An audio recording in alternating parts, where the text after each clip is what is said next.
Spider's Web, and we're going to be carrying on, hopefully finishing off the first act of our little campaign. Now I know I said that I would be doing this, I'll be taking the next ones on, I'll be doing the next video rather 24 hours at least after I've uploaded the first one, but I think this one really is a no-brainer for what we're doing. Andrew Bremner has actually sent me in an option. It's exactly what I was thinking. Basically what he says is get Cattie-Brie in there and smack that skull point blank shot. Tell you what, let's get in there and smack that skull with a point blank shot. 1, 2.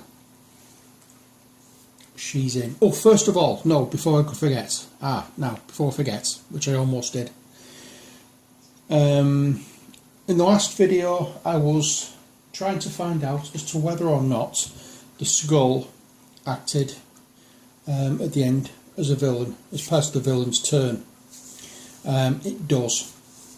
So, as the villain's turn, the skull moves adjacent to the nearest hero within 2 tiles and attacks with a chomp. Okay, so it would move forward 1 and attack Quinn, and it would do that twice. So what I'm going to do is I'm just going to roll 2 dice. Okay. A 10 and a 6. It attacks with a +7. So 17. Well, Quinn definitely loses 1 hit point. But does he lose 2? 6 and 6 is 12. I don't think he does. No. So he was okay with 1, but he's lost 1 hit point and failed to get the other. So that's perfectly fine. Sorry, 7 and 6, not 6 and 6. Okay, so that's sorted out. So every time every time the hero goes, the skull and the skeleton will take its turn as the villain. So we're going to carry on now with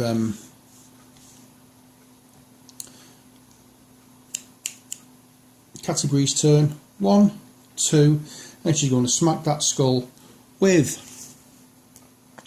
point blank shots, which is a +7. She also has, if you remember, the falling hail stance, which gains a +4 bonus. See if I can see that there. Okay. So 7, 8, 9, 10, 11 points of damage, or 11 bonus as it's got. She needs 3.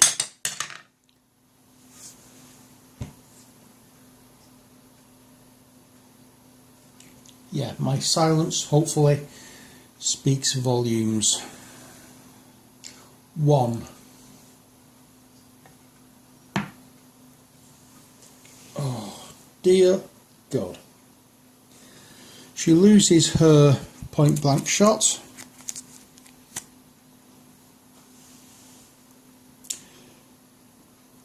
Do not believe.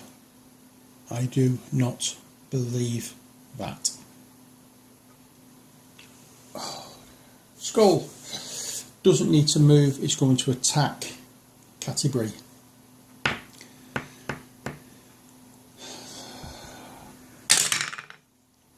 Okay, that narrows it, that, you know, justice is served. It scored 1. So there we are.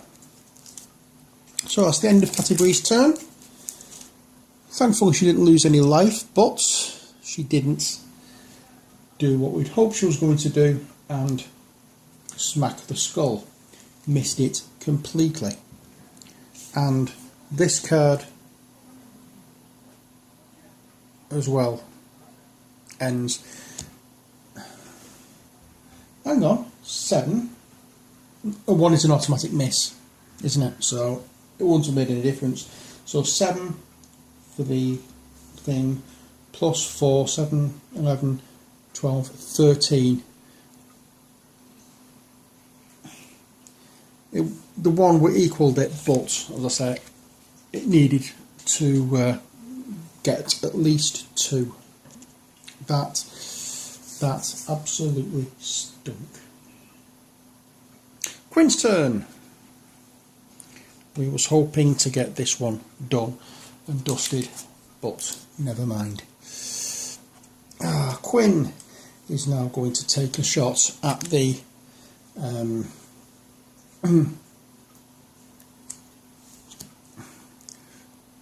the big nasty, as they say, and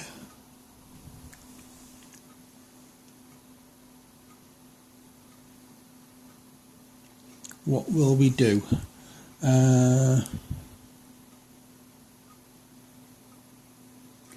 Okay, he's going to hit with Sacred Flame.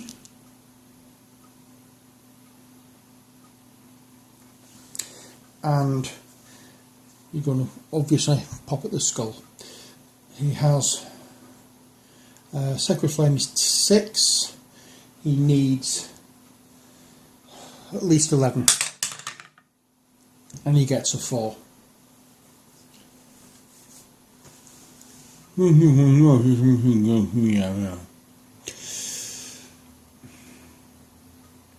Not doing well. Now it's the skull's turn. I mean, he could move, but not really much point in doing so. Yeah, so it's the skull's turn. The skull is going to have a pop at Quinn. Plus 7. Gets 14. That's another hit point down for Quinn. If he's not careful,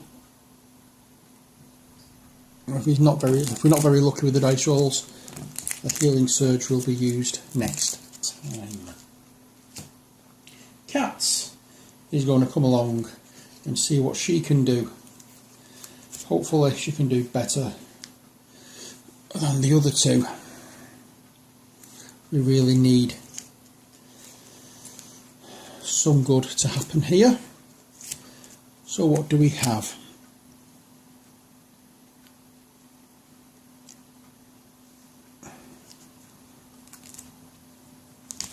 So, before you attack, you can move 2 squares, attack 1 adjacent monster. That's a plus 7 attack, that one. Okay, I'm going to move and we're going to use backstab.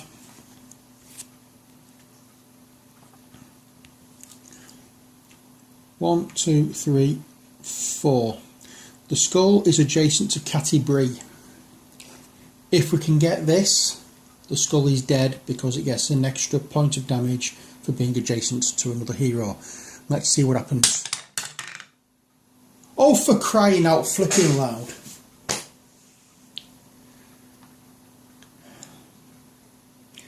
And the skull attacks Cat and takes off another point of damage. I think now we really should be looking towards calling these heroes useless, pathetic idiots. Or calling the dice useless, pathetic idiots. I don't really see much point in going any further. We know what's going to happen. It's going to be just a case of keep attacking, keep attacking, keep attacking. So that's what we're going to have to do. So Cattie-Brie's next turn.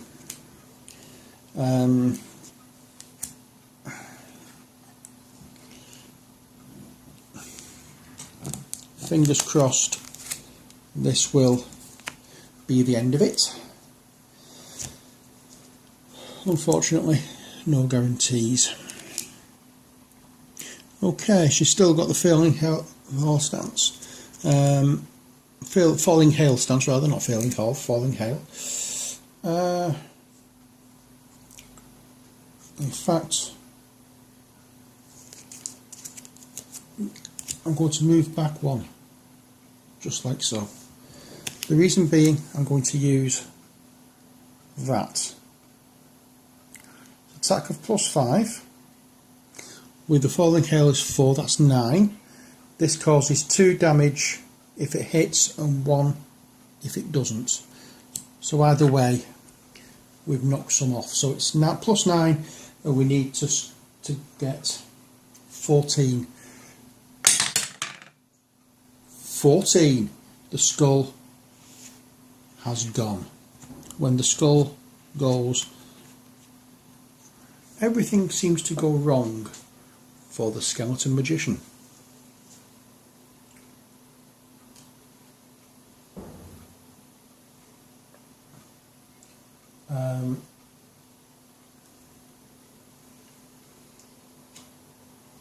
His magic is gone. He's just a normal skeleton warrior. So, what can we do? Well, first what we can do is remove Cattie-Brie's card. But first the skeleton has to move, doesn't he? Or has to attack. So, if the skeleton is adjacent to a hero, he attacks that hero with the scimitar. He isn't. If the skeleton is within 1 tile of a hero, it moves. What am I doing? Right, start again. If the skeleton is adjacent to a hero, it attacks that hero with a scimitar. It isn't. So if the skeleton is within 1 tile of a hero, it moves adjacent to the closest hero and attacks that hero with a charging slice. The closest hero is Katt. Attacks with a charging slice of +9. Katt has, if you remember, an AC of 14. Gets 10, so that is another 2 off Katt. That wasn't pleasant. Both Katt and Quinn are now down to 1 hit point.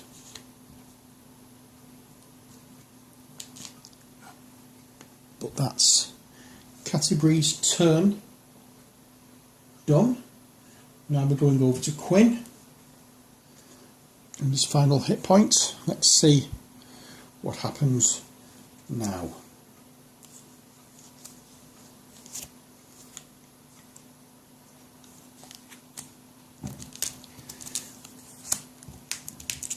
Okay.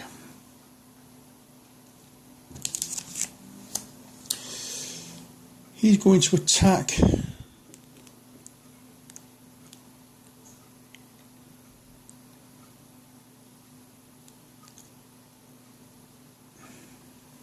it's an adjacent, so he's going to move forward. He's going to attack on a +6 using Sacred Flame again, try and build up some hit points back. He needs 10. Get to 17. 1, remember, whenever a hero or a monster attacks and rolls a natural 17 or higher, the target of the attack takes 1 additional damage. So that is 1, 2. 2 damage on the skeleton. Can the skeleton fail to attack this time? Quinn or Katt is going to get it. It's a +7 attack. Damn it, the slice that I used for Finger used to attack Katt does 2 damage, not 1. And he only took 1 off her, so that's I'm going to have to remove that hit point and lie Katt down. She cannot be harmed this time, but she does have a healing surge. So the skeleton can only go after Quinn. can he fail? Fingers crossed, fingers crossed, fingers crossed. And Quinn falls at the last hurdle.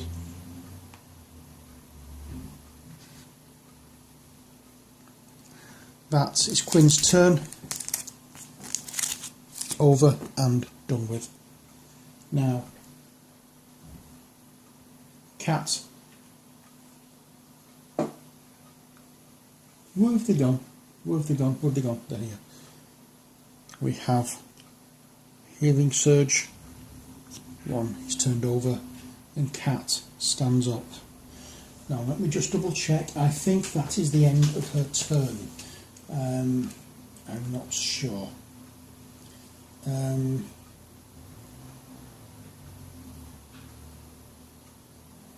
me take your turn as normal. So, if you don't know how to play this game, it says their surge value 4 hit points. That means she now comes back and has a total of 4 hit points to play with. She now takes her turn as normal. We lose that completely from the game. Next turn we're going into 2 hit points. I'm looking for cards. What have I done with the cards? I'm mixing things up here.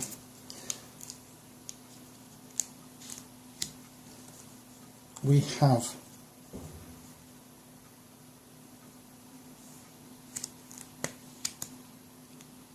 that's what I couldn't think of.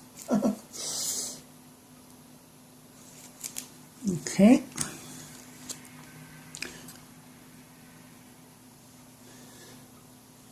Attack 1 adjacent monster. On a hit, you deal +1 damage if the monster is adjacent to another hero.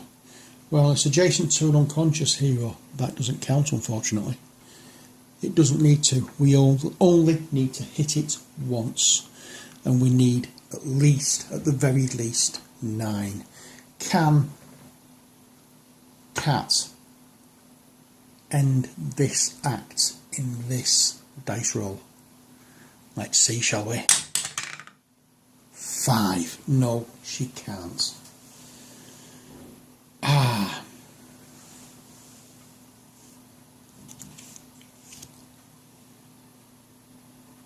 Now, it's the skeleton's turn.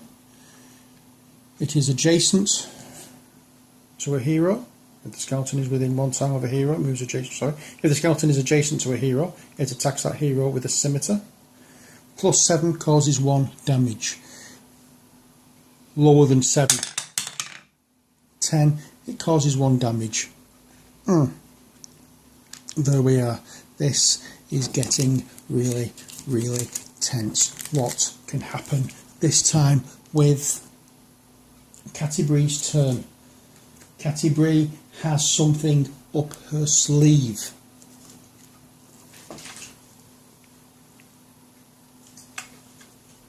Okay, if you aren't sure what it is, I will remind you.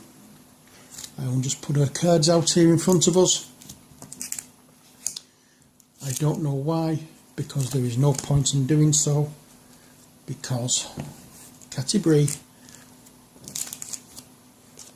the one who we thought wasn't going to last, is the only one that as yet hasn't used a healing surge, is going to save the day.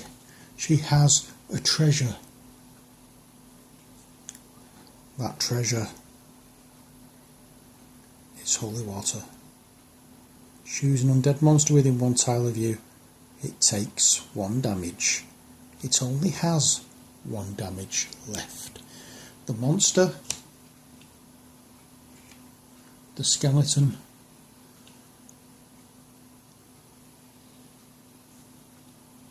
is dead.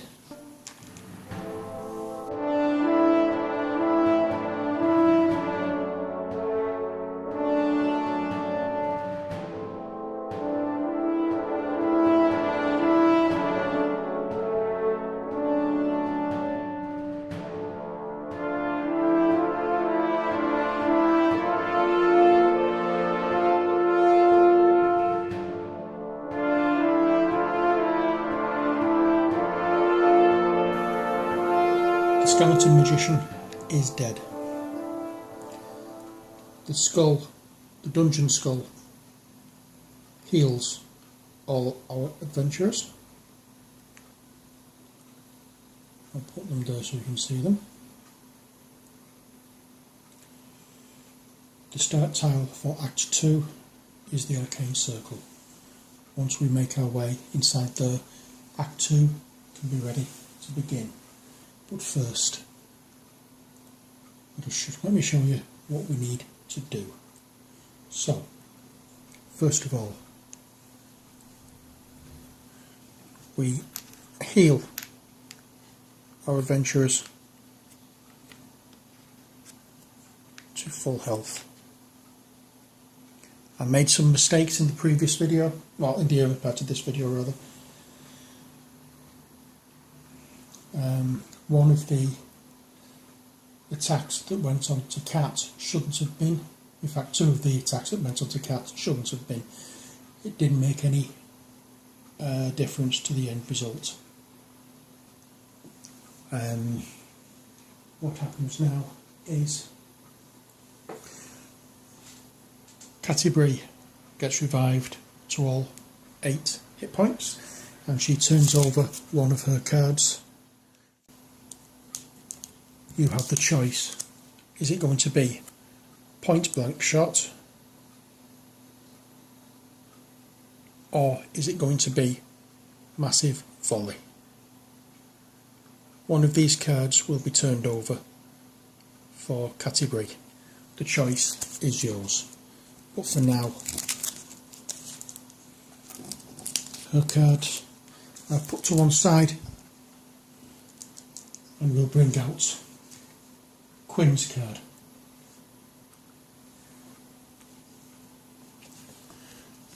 Again, Quinn has been restored to full hit points. Oops. Also, at the end, any level 1 characters automatically become level 2 characters. So he not only takes his hit points to full, he increases them to 10 hit points.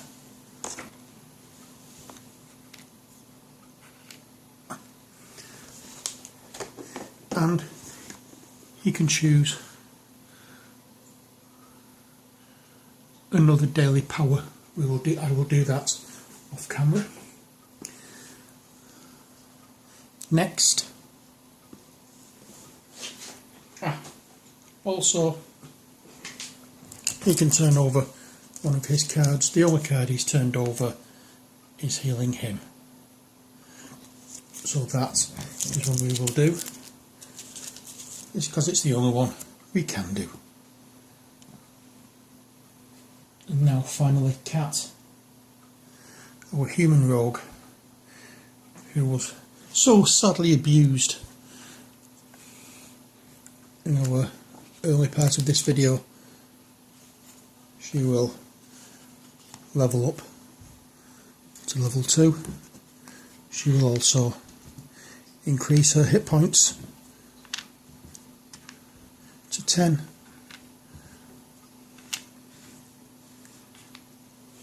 We'll get 2 more from my info box.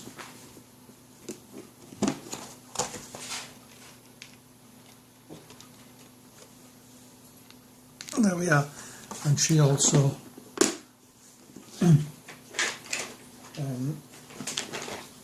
gains a daily power. That is what we do this time. We also can turn over one of her utility powers, and I think the sneak attack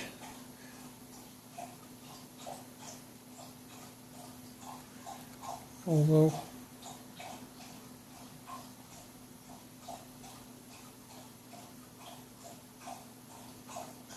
yeah, the sneak attack might be the better one to do, so we'll keep that one.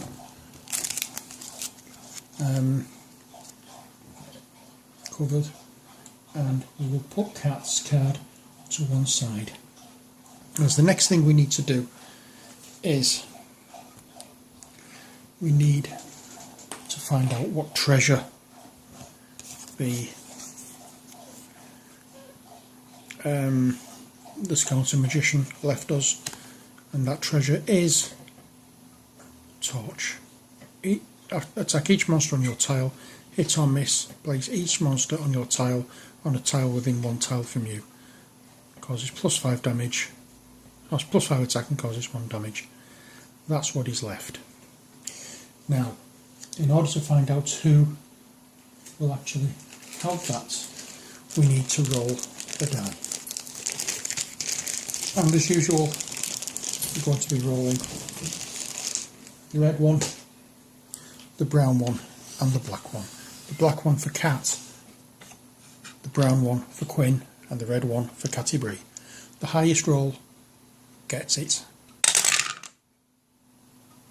And the highest roll there is Cattie-Brie with 14. So Cattie-Brie gets the torch. Next, I'm going to put that out of the way for a second. I'm also going to zoom out a little bit, because in our next bit I'm going to push that over there. The monster cards have all been returned, and we need to take out certain ones. Next, the rest of the monster cards get shuffled.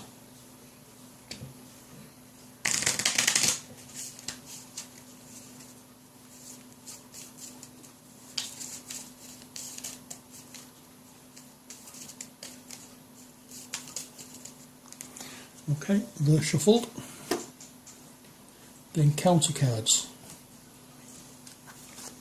All the encounter cards that we've used gets put back into play, and they again will get shuffled into the deck.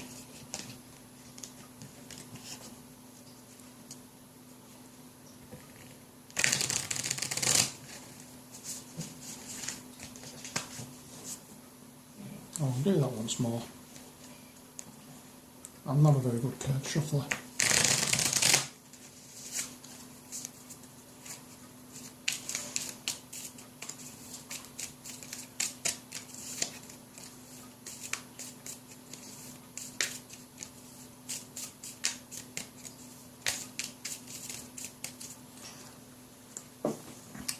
And then the treasure cards, all the treasure cards go back in, except obviously for the torch, which have just been claimed. Just want to make sure there's none sitting in here. I don't think there is, no. And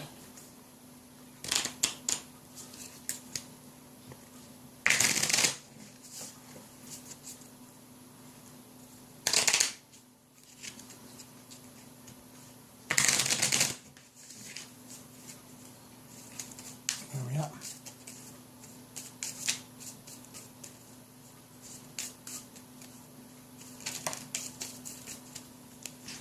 And now comes the time.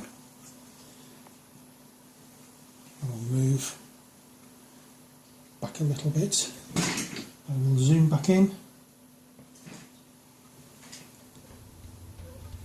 as the heroes, one by one, step into the arcane circle and continue on to Act 2.